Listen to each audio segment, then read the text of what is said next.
Hello friends, welcome to Honey GS academy.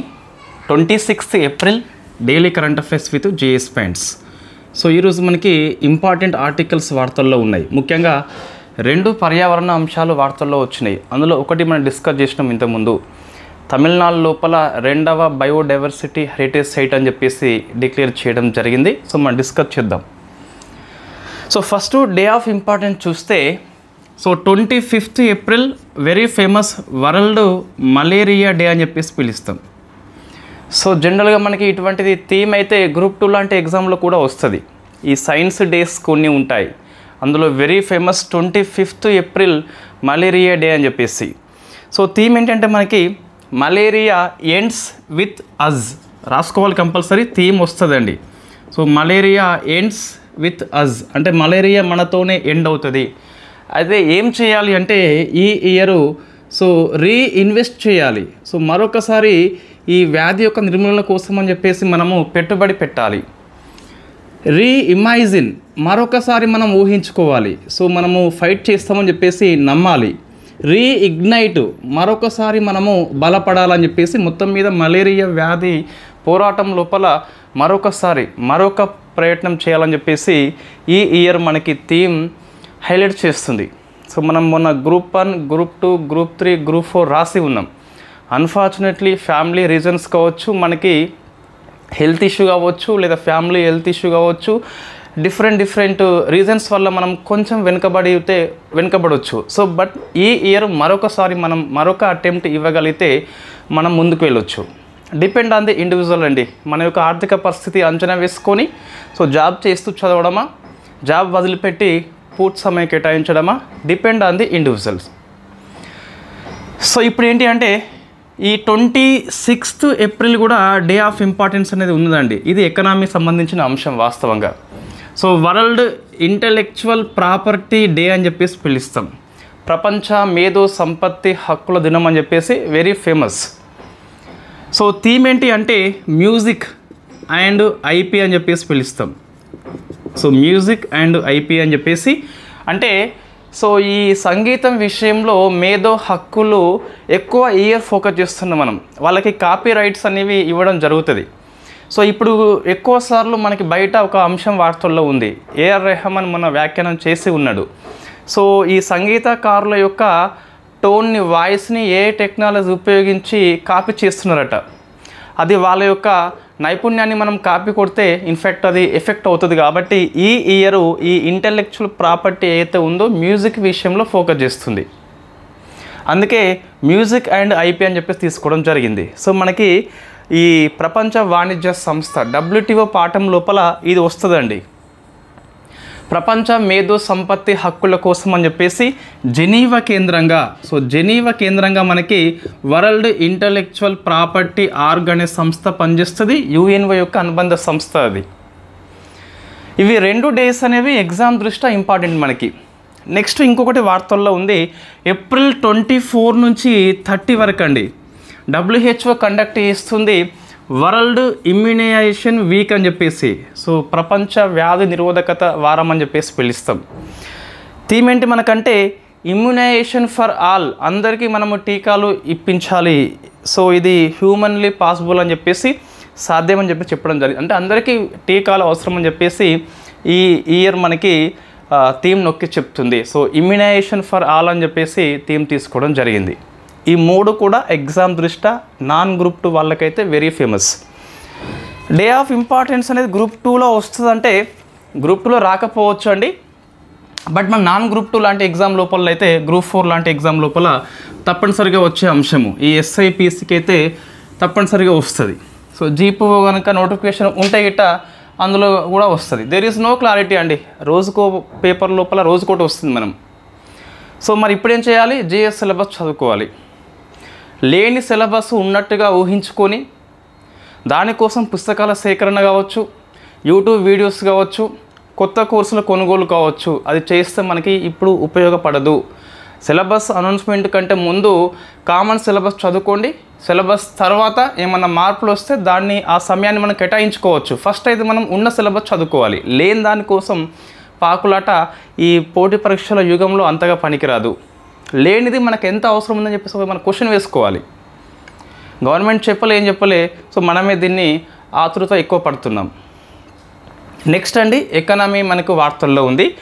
So central board of direct tax అని చెప్పేసి ఈ ప్రత్యక్ష పన్నుల మీద రిపోర్ట్ ఇచ్చింది 2024-25 ఇయర్ గాను. సో డైరెక్ట్ ట్యాక్సెస్ మీద రిపోర్ట్ ఇచ్చింది. పూర్తి రిపోర్ట్ మనకి అందుబాటులో లేదు.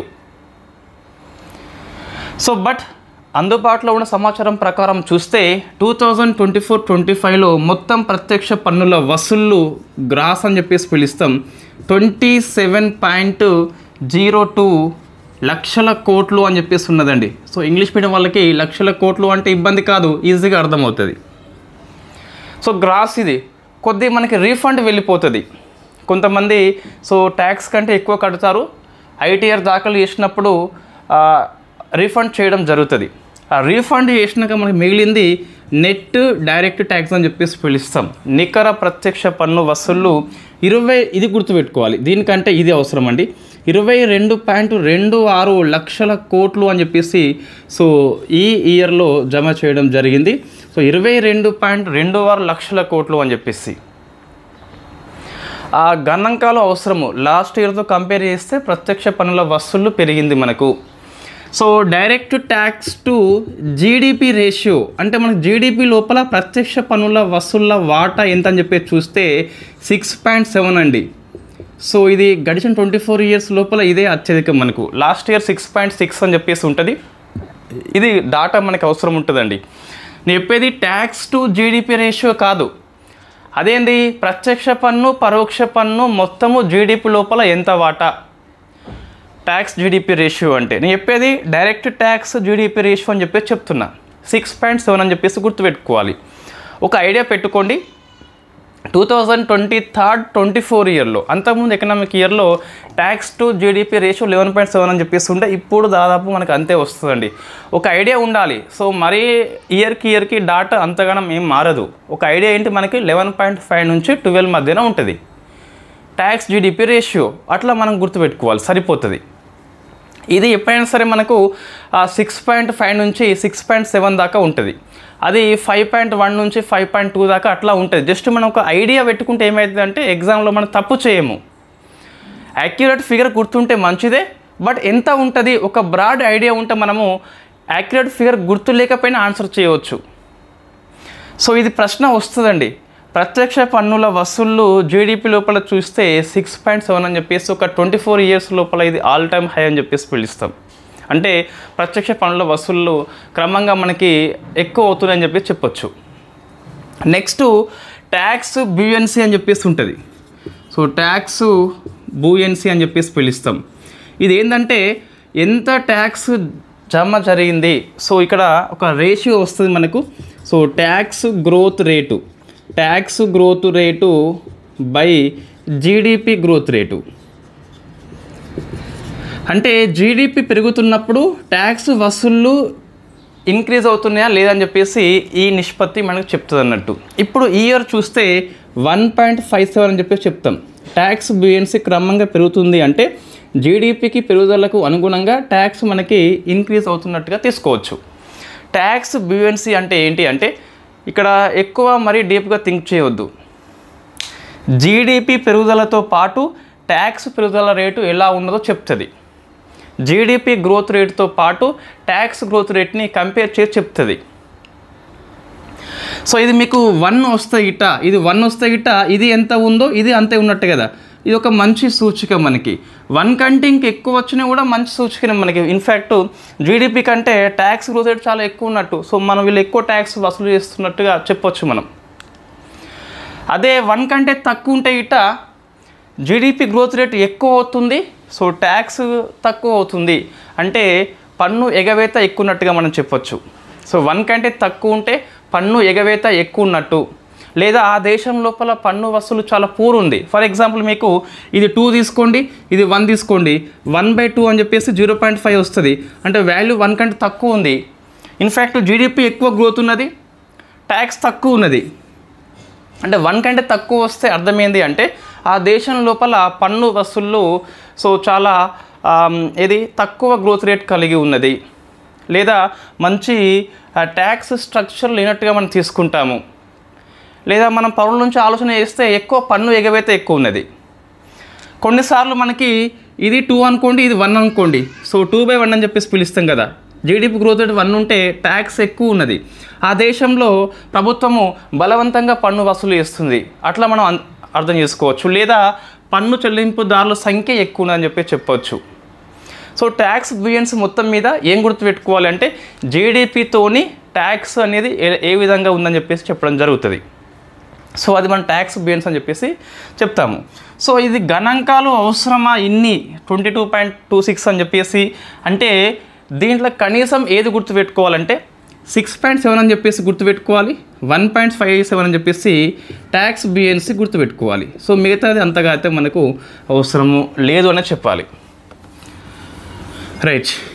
సో ఇది ఇంకా మనకు డాటా ఇవ్వలేదండి. ఇన్కమ్ ట్యాక్స్ ఎంత వచ్చింది, కార్పొరేట్ ట్యాక్స్ ఎంత వచ్చింది, గణాంకాలు ఇంకా మనకు పూర్తిగా ఇవ్వలేదు. సో మనం ఎంతవరకు గుర్తుపెట్టుకోవాలి అంటే ట్యాక్స్ బిలియన్సీ 1.57 ఉన్నది, direct tax to GDP ratio 6.7 అని చెప్పేసి ఉన్నది, సరిపోతుంది. ఇంకా నెక్స్ట్ డిఫెన్స్ అండి. సో మనం నిన్న ఇది మిస్ అయింది, ఆపరేషన్ టిక్కా అని చెప్పేసి పిలుస్తాం. ఇది ఏంది అంటే సో భారతదేశం లోపల ఈ జమ్మూ కాశ్మీర్ లోపల ఉగ్రవాదుల ఏరువేత కార్యక్రమం పేరు.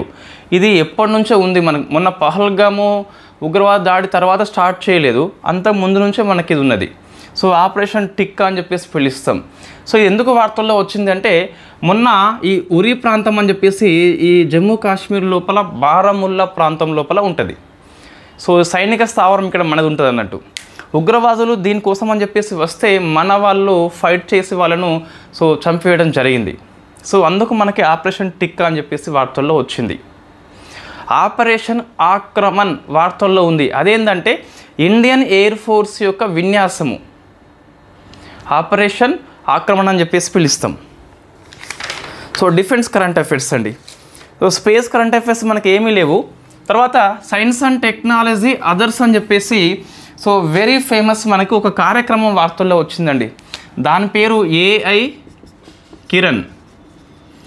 సో ఇది ఏంది అంటే ఏఐ టెక్నాలజీ లోపల ఉమెన్ యొక్క పార్టిసిపేషన్ పెంచడము. సో ఆర్టిఫిషియల్ ఇంటెలిజెన్స్ కృత్రిమ మేధ రంగం లోపల ఉమెన్ యొక్క పార్టిసిపేషన్ పెంచడమే ఏఐ కిరణ్ అని చెప్పేసి పిలుస్తాం.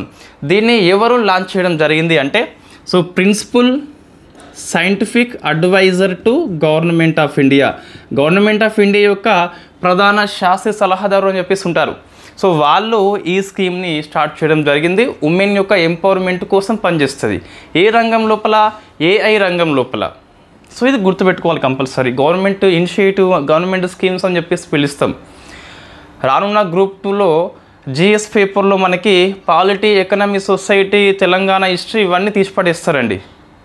కేవలము కరెంట్ అఫైర్స్ ఉంటుంది, ఇంటర్నేషనల్ అఫైర్స్ ఉంటుంది, గవర్నమెంట్ పాలసీ ఉంటుంది, జాగ్రఫీ ఉంటుంది, సైన్స్ అండ్ టెక్నాలజీ ఉంటుంది, మిగతా అన్ని అంశాలు పోతాయి. రైట్. నెక్స్ట్ సో మనకి ఈ సెర్వికల్ క్యాన్సర్ అని చెప్పేసి ఉంటుంది, గర్భాశయ క్యాన్సర్ అని చెప్పేసి. దానికి కారణమైన వైరస్ ఏంటి మనకు అంటే హ్యూమన్ పాపిలోమా వైరస్, హెచ్పివి అని చెప్పేసి పిలుస్తాం. దీన్ని గుర్తించే తొలి స్వదేశీ టెస్ట్ కిట్ని ఆమోదించారు. హ్యూమన్ పాపిలోమా వైరస్ గర్భాశయ క్యాన్సర్కి కారణమైన వైరస్. సో దీనికి వెరీ ఫస్ట్ టైం ఒక ఫస్ట్ టెస్ట్ కిట్ని ఆమోదించారు. సో గుర్తుపెట్టుకోవాలి, India's first HPV test kit అని చెప్పేసి డెవలప్ చేసింది ఎవరు అంటే ఒకరు. సో మై ల్యాబ్ సంస్థ, ఇది పూణేలో ఉంది, మై ల్యాబ్ సంస్థ. ఇంకొకటి సో మాల్ బయో అని చెప్పేసి ఇది బెంగళూరులో ఉన్నది. సో రెండు కలిపి ఉమ్మడిగా భారతదేశంలో మొట్టమొదటి హ్యూమన్ పాపిలోమా వైరస్ యొక్క టెస్ట్ కిట్ని డెవలప్మెంట్ చేయడం జరిగింది. సెర్వికల్ క్యాన్సర్ యొక్క గుర్తింపు కోసం అని చెప్పేసి పనిచేస్తుంది. సో క్యాన్సర్ పోరాటంలో ఇది ఒక ముందడుగా మనం చెప్పుకోవడం జరుగుతుంది. ఒకసారి ఇది మీరు ఆన్సర్ చేయండి.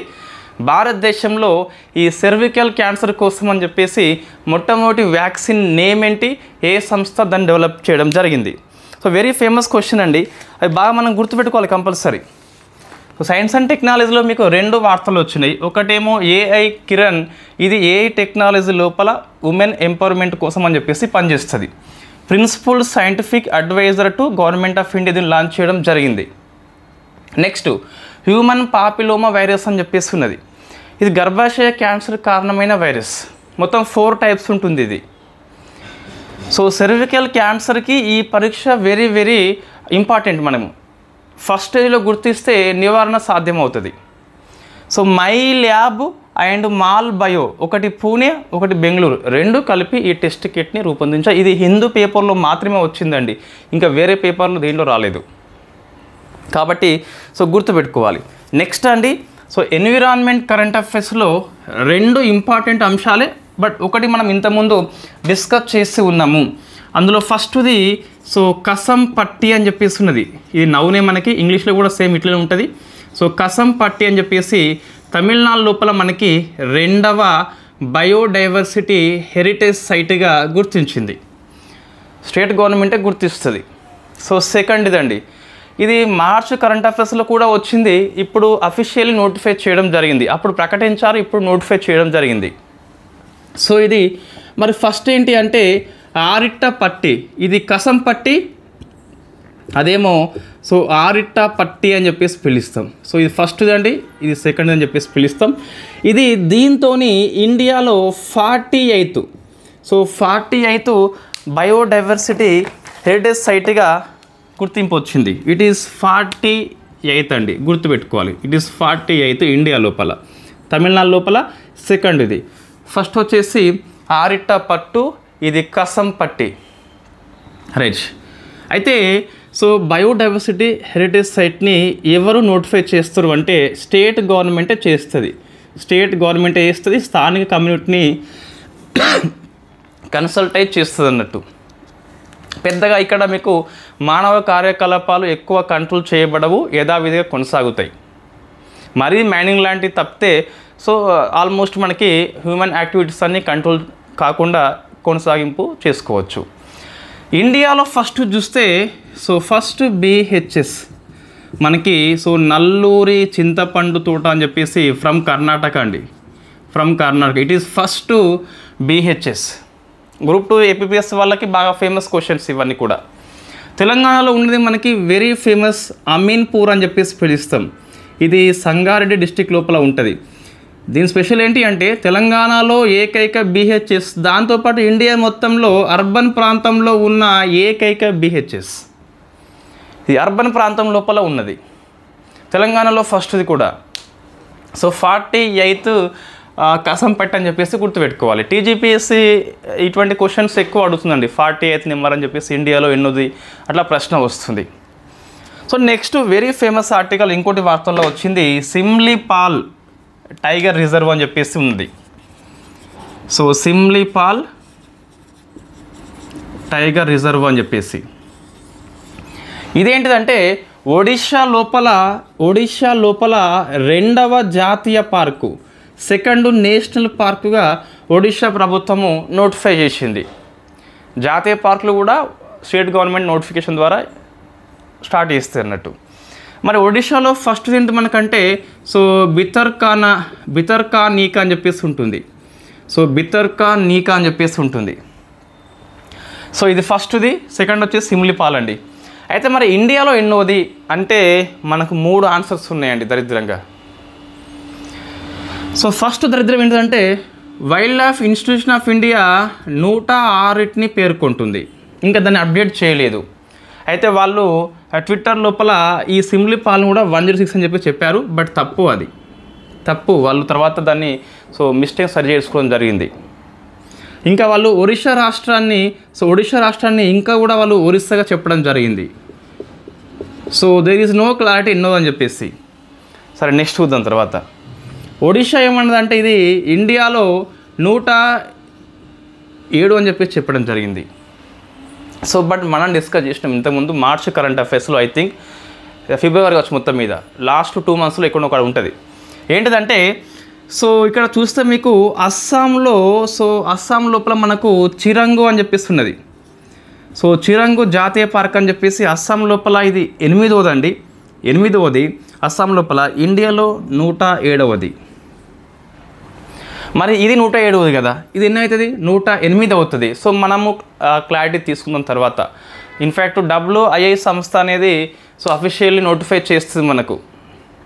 అందులో చూస్తే 106 ఉన్నాయి. ఆ 106 లోపల ఈ చిరంగు రిపు అని చెప్పేసి లేదు, అస్సాం లోపల 8ది సిమ్లిపాల్ కూడా లేదు. కాబట్టి సో 106 అయితే మనకి ఆ పాతవి ఉన్నాయి, ఆ రెండు కలిపేస్తే మనకి 108 అవుతాయి. సో మరి అస్సామే ముందు కాబట్టి అస్సాం 107 కావాలి, ఒడిషా వెనుక కాబట్టి 108 కావాలి. చూద్దాం ఈ WII సంస్థ దేన్ని ముందు నోటిఫై చేస్తే అది మనం తీసుకోవడం జరుగుతుంది. ఇప్పుడు అయితే 108 అని చెప్పేసి గుర్తుపెట్టుకోవాలి. బట్ అఫీషియల్లీ ఒడిషా ప్రభుత్వం చూస్తే 107గా పేర్కొన్నది. ఏమో వాళ్ళు ఈ కరెంట్ అఫైర్స్ నోట్స్ ఫాలో కాలేవచ్చు మనది మొత్తం మీద. That is the main reason అని చెప్పేసి చెప్పొచ్చు. మనది మీన్స్ ఇన్ఫ్యాక్ట్ వాళ్ళు న్యూస్ ఫాలో కాలేదేమో, బహుశా 108 అని చెప్పేసి గుర్తుపెట్టుకోవాలి. ఐ థింక్ ఈ అస్సాంలో ఉన్న చిరంగు రీపో అని చెప్పేసి ఇది 107 అని చెప్పేసి అంతకుముందు హిందూ పేపర్లో వచ్చింది కాబట్టి సో అదే కరెక్టు. సో ఈ ఒడిషాలో ఉన్న సిమ్లిపాల్ ఏదైతే ఉందో 108గా చదువుకోవాలి. ఇప్పటికి అయితే ఎటువంటి మార్పు లేదు. ఈ సిమ్లిపాల్ చూస్తే మనకి వెరీ ఫేమస్ అండి. ఇక్కడ సో మెలనిస్టిక్ టైగర్ అని చెప్పేసి ఉంటుంది, ఇండియాలో ఏకైక టైగర్ ఇది. సో నల్ల చారలు కలిగినటువంటి టైగర్ అంటే ఇది. ఇంకా ఈ సిమ్లిపాల్ ఏదైతే ఉందో యునెస్కో యొక్క సో బయోస్పియర్ రిజర్వ్లో చోటు సంపాదించింది. అట్లా కొన్నిసార్లు ప్రశ్న వస్తుంది, సిమ్లిపాల్ మనకి వార్తల్లో ఉన్నందుకు ఇది ఇవ్వకుండా అది ఇవ్వచ్చు. సో ఒడిషా అనేది ఇంతకుముందు ఒరిస్సాగా ఉండే మనకి పేరు కదా, సో దీన్ని కొంచెం ఒడిషాగా చేశారు. అంటే సో ఒరిస్సా అనేది పేరు మార్చడంతో స్లిమ్గా అయ్యి బిత్తరపోయింది, అట్లా మనం గుర్తుపెట్టుకోవచ్చు. స్లిమ్గా అయింది అంటే సిమ్లిపాల్ అని చెప్పేసి పిలుస్తాం, బిత్తరపోయింది అంటే బితర్కానికా అని చెప్పేసి పిలుస్తాం అన్నట్టు. అట్లా మనం కొన్ని కోడ్ సాయంతో జాతీయ పార్కులు ఈజీగా గుర్తుపెట్టుకోవచ్చు. సిమ్లిపాల్ ఇంతకుముందు కాదండి జాతీయ పార్క్, ఇప్పుడే. సో రెండు అంశాలు వెరీ ఫేమస్. ఈ కసంపట్టి తమిళనాడు, BHS అయితే సిమ్లిపాల్ వచ్చేసి నేషనల్ పార్క్గా నోటిఫై చేయడం జరిగింది. తర్వాత మనకి డిజాస్టర్ మేనేజ్మెంట్ లోపల ఒక ఆర్టికల్ వార్తల్లో ఉంది. సో అది అక్ష్వి అని చెప్పేసి ఉన్నది. సో అక్ష్వి ఇది ఒక డిజిటల్ వాలెట్ అండి. సో మనకి విపత్తులు వచ్చినప్పుడు కరువు కావచ్చు, వరద కావచ్చు, భూకంపం కావచ్చు, ఆ ఎఫెక్ట్ అయిన పీపుల్స్ తమ యొక్క ప్రాంతాన్ని ఈ డిజిటల్ వాలెట్ లోపల అప్లోడ్ చేయవచ్చు, నష్టపరిహారం కోరవచ్చు ఫాస్ట్గా. సో దానికోసం అని చెప్పేసి ఫస్ట్ ఈ వాలెట్ని డిజాస్టర్ మేనేజ్మెంట్ లోపల అక్ష్వి అని చెప్పేసి పేరు వచ్చింది. దీన్ని ఎవరు డెవలప్మెంట్ చేసిందంటే సీడ్స్ అనే సంస్థ. సో గుర్తుపెట్టుకోవాలి, సీడ్స్ అనే సంస్థ దీన్ని డెవలప్మెంట్ చేయడం జరిగింది. Sustainable environment and ecological development society అని చెప్పేసి పిలుస్తాం. సీడ్స్ మీన్స్ ఏం పని చేస్తుందంటే ఎవరైతే ఎఫెక్టెడ్ అయిందో వాళ్ళు తమ యొక్క ప్రాంతాన్ని సో వాళ్ళు ఈ ఫొటోస్ నష్టపరిహారాన్ని అప్లోడ్ చేయవచ్చు, ఈజీగా వాళ్ళు డబ్బులు పొందొచ్చు, ఫాస్ట్గా రియల్ టైంలో పొందొచ్చు అన్నట్టు. దీన్ని వెరీ ఫస్ట్ టైం ఒక 3 రాష్ట్రాల్లో ఇంప్లిమెంట్ చేస్తున్నారు. ఒకటి యూపీ అండి, సెకండ్ అస్సాం, థర్డ్ వచ్చేసి వెస్ట్ బెంగాల్.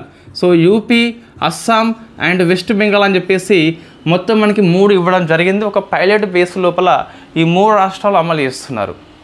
సో మనకి కొన్ని ఇప్పుడు ఎగ్జామ్ లోపల ఎలా వస్తుంటే క్వశ్చను, ఇటీవల వార్తల్లో కనిపించిన అక్ష్వికి సంబంధించి సరైనది ఏంటి? ఇది డిజాస్టర్ కోసం చెప్పేసి ఒక డిజిటల్ వాలెట్ పైలట్ బేస్లో తెలంగాణ, అస్సాం, వెస్ట్ బెంగాల్ అమలు చేయడం జరిగింది. సో సెకండ్ తప్పు, మనకి యూపీ, అస్సాం, బెంగాల్ అని చెప్పిస్తున్నది. ఈ 3 రాష్ట్రాలు గుర్తుపెట్టుకోవాలి. ఒక జాతీయ స్థాయిలో ఉన్న పాలసీ ఏదైతే ఉందో, ఒక కార్యక్రమం ఏదైతే ఉందో కొన్నిసార్లు పైలట్ బేస్లో కొన్ని రాష్ట్రాలు అమలు చేస్తారు. అటువంటి ఎగ్జామ్ తరచుగా వస్తున్నాయి కాబట్టి కొంచెం ఫోకస్ చేయాల్సిన అవసరం మనకు కనిపిస్తుంది. నెక్స్ట్ అండి, సో అవార్డ్స్ అని చెప్పేస్తున్నది. లతా మంగేష్కర్ అవార్డు. సో ఇది వెరీ ఫేమస్. ఫస్ట్ అవార్డు మనకి PM మోడీకి వచ్చింది. ఈసారి 25 ఇయర్లో కుమార్ మంగళం బిర్లాకు వచ్చిందండి. సో కుమార్ మంగళం బిర్లా మనం చదివేయవచ్చు. ఇవన్నీ అవార్డ్స్ ఈజీగా మీకు గుర్తుంటాయి కూడా. నెక్స్ట్ 32వ యూద్ వీర్ పురస్కారం అని చెప్పేసి తెలంగాణ వ్యక్తికి వచ్చింది. సో యూద్ వీర్ పురస్కారము ఆయన పేరు తోట వైకుంఠం. సో తోట వైకుంఠం అని చెప్పేసి పిలుస్తాం. వైకుంఠం ఈయనది కరీంనగర్ డిస్ట్రిక్ట్గా మనకి పేపర్లో ఇచ్చారు. సో 32వ యూత్ వీర్ పురస్కారం అని చెప్పేసి.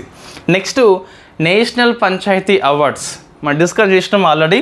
సో ఆత్మనిర్భర్ భారత్ కేటగిరీలో ఎందుకు మళ్ళీ రాస్తున్నామంటే తెలంగాణ కేటగిరీ కాకుండా అవార్డ్స్ కేటగిరీ లోపల మనం రాసుకోవాలి. ఏపీ వాళ్ళకి కూడా అవసరం ఇది. సో ఆత్మనిర్భర్ భారత్ కేటగిరీలో Mal panchayat from Rangareddy district from Telangana state. So అది వెరీ వెరీ ఫేమస్, గుర్తుపెట్టుకోవాలి. దాంతోపాటు వెరీ ఫస్ట్ టైం ఈ పంచాయతీ అవార్డ్స్ అని చెప్పేసి క్లైమేట్ యాక్షన్ కేటగిరీలో ఇచ్చారట. సో క్లైమేట్ యాక్షన్ కేటగిరీ లోపల ఫస్ట్ అవార్డు గోస్ టు మహారాష్ట్రలో ఉన్నటువంటి దవ్వా గ్రామ పంచాయతీ. సో దవ్వా గుర్తుపెట్టుకోవాలి. దవ్వా అని చెప్పేసి క్లైమేట్ యాక్షన్లో ఫస్ట్ అవార్డు వచ్చింది. ఎవరికి? దవ్వా అని చెప్పేసి గ్రామ పంచాయతీకి. సో లతా మంగేష్కర్ అవార్డు గుర్తుపెట్టుకోవాలి. నెక్స్ట్ అపాయింట్మెంట్ చూస్తే UIDAI సంస్థ ఫేమస్ నోన్ యాజ్ ఆధార్ సంస్థ యొక్క CEOగా మనకి భువనేష్ కుమార్ రావడం జరిగింది. సో భువనేష్ కుమార్, దీనికి విశ్లేషణ అవసరం లేదు, ఓన్లీ ఫ్యాక్ట్ బిట్స్ ఇవి కూడా. అవార్డ్స్, నియామకాలు, సబ్మిట్స్ అన్ని ఫ్యాక్ట్ బిట్సే. సో నెక్స్ట్ చూస్తే పర్సన్స్ అండి. So unfortunately the great space scientist Kasturi Rangan చనిపోవడం జరిగింది. సో కస్తూరి రంగన్ది సో వెరీ ఫేమస్ క్వశ్చన్ ఇది. ఇటీవల వార్తల్లో ఉన్నది మనకు ఒక చూద్దాం. ఈయన 1994 నుంచి 2003 వరకు ఇస్రో చైర్పర్సన్గా పనిచేయడం జరిగింది. 2003 నుంచి 2009 వరకు సో రాజ్యసభ ఎంపీగా పనిచేయడం జరిగింది. తర్వాత నేషనల్ ఎడ్యుకేషన్ పాలసీ 2020కి నేషనల్ కరికులం ఫ్రేమ్వర్క్కి సో ఇన్ఫ్యాక్ట్ చైర్పర్సన్గా పనిచేయడం జరిగింది. పశ్చిమ కనుమల రక్షణ కోసం అని చెప్పేసి హై లెవెల్ కమిటీకి 2013 లోపల నాయకత్వం వహించడం జరిగింది. వెస్టర్న్ ఘాట్స్ కమిటీ అని చెప్పేసి పిలుస్తాం. DR గాడ్గిల్ కమిటీ ఉన్నది, అండ్ మాధవ్ గాడ్గిల్ కమిటీ అని చెప్పేసి ఉన్నది, కస్తూరి రంగన్ అని చెప్పేసి ఉన్నది. ఇంకా చూస్తే ఈయన యొక్క ప్లానింగ్ కమిషన్ మెంబర్గా పనిచేశాడు. పద్మశ్రీ వచ్చింది, పద్మభూషణ్, విభూషణ్ అన్ని అవార్డ్స్ వచ్చాయి. ఈయన యొక్క పుస్తకం చూస్తే మనకి స్పేస్ అండ్ బియాండ్ అని చెప్పిస్తుంది. స్పేస్ అండ్ బియాండ్ పుస్తకం very very famous book. So మనకి వార్తల్లో ఉన్న వ్యక్తి కాబట్టి ఈ పుస్తకం పేరు వస్తుంది, స్పేస్ అండ్ బియాండ్, గుర్తుపెట్టుకోవాలి కంపల్సరీ. సో ఈ కస్తూరి రంగన్ కంట్రిబ్యూషన్ మీకు ఇంకా ఎక్కువ తెలియాలి అంటే వికీపీడియా లోపల ఈ నేమ్ సెర్చ్ చేస్తే మొత్తం వస్తుంది, బాల్యం నుంచి ఇప్పటిదాకా వస్తుంది. బట్ అంతగా అవసరం లేదు, ఇది ఎనఫ్ అండి. స్పేస్ అండ్ బియాండ్ పుస్తకము 3 కమిటీలకు chairperson, education policy, curriculum framework, syllabus రూపకల్పన కమిటీ, తర్వాత పశ్చిమ కనుమల యొక్క రక్షణ కమిటీ అని చెప్పేసి పిలుస్తాం. ఆ 3 పాటు సో రాజ్యసభ ఎంపీగా పనిచేసిండు. ఇస్రో నెక్స్ట్ వచ్చేసి 3 అవార్డ్స్ వచ్చినాయి. సో ఇది పర్సన్స్ అండి. తెలంగాణ కరెంట్ అఫైర్స్ లేవు, ఏపీది మీకు కనిపిస్తుంది ఒకటి. సో మత్స్యకారుల సేవలు అని చెప్పేసి ఏప్రిల్ 25న శ్రీకాకుళం డిస్టిక్లో ఉన్నటువంటి బూడగట్ల పాలెమట. సో బూడగట్ల పాలెము ఈ ప్లేస్ గుర్తుపెట్టుకోవాలి.